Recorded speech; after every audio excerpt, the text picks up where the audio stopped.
जिस विदेश नीति का एकमात्र आधार, जिस विदेश नीति का सिंगल कॉर्नरस्टोन इस देश का राष्ट्रहित सर्वोपरि रखना होना चाहिए था, उसका सारा ध्येय, उसका सारा फोकस, उसका सारा लक्ष्य एक आदमी की छवि चमकाना और उनके मूल भक्तों से सस्ती ताली बजवाना है। और इसलिए हमारी विदेश नीति विफल हो रही है।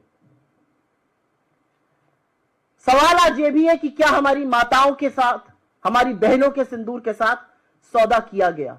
क्योंकि 11 बार अगर अमेरिकी राष्ट्रपति यह बात कह रहे हैं और बार बार यह कहने के बाद अमेरिका अपने कोर्ट में लिखित हलफनामे में, एफिडेविट में दे रहे हैं कि हमने ऐसा किया, रूस ये मानने को अगर आज तैयार है तो या तो सरकार खुलकर आए, नरेंद्र मोदी आज अपने भाषण में इसको गलत कहे, या हमें मानना पड़ेगा कि सिंदूर के सौदागर ने सिंदूर के साथ समझौता किया, सिंदूर का सौदा किया।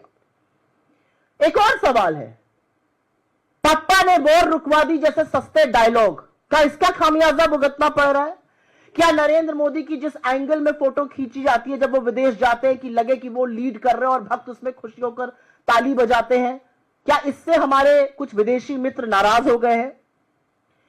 क्या भारत पाकिस्तान के बीच में हम किसी तीसरे पक्ष को शामिल करने के लिए तैयार हो गए? क्या हम अभी भी शांत रहेंगे और बाकी राष्ट्र, अमेरिका जैसे देश कश्मीर को अंतरराष्ट्रीय मुद्दा बनाएंगे जो कि हमारा मुद्दा है, हम रिजॉल्व करेंगे और हमेशा से हमारी पोजीशन रही है? यूएन, यूनाइटेड नेशन, संयुक्त राष्ट्र, आईएमएफ, एडीबी, वर्ल्ड बैंक, तमाम ऐसे मल्टीलैटरल इंस्टीट्यूशंस, तमाम ऐसी एजेंसीज जहां पर हमारी तूती बोलती थी, वो आज पाकिस्तान के लिए बाहें खोलकर खड़ा है। क्या हुआ हमारे प्रभाव को? क्या हम हुआ हमारी कूटनीति को?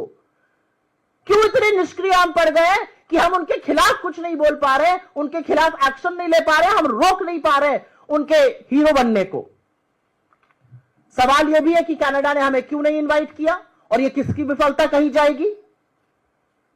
सवाल यह भी है कि हमारे डेलीगेशन गए, हम अपने राष्ट्र के लिए कितना नैरेटिव बना पाए, क्या माहौल बनाकर हम वापस आए हैं?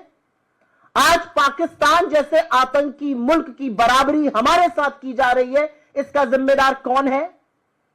और अंत में एक सवाल तो पूछूंगी, बीजेपी वालों को बड़ी दिक्कत होती है अगर बड़के पप्पा ट्रंप को कुछ कह दो, वो हमारे लोगों को हथकड़ियां बांध के भेजे, बेड़ियां बांध के भेजे, ये हमारी फॉरेन पॉलिसी का फेलियर है या इस पर भी चुप रहना होगा?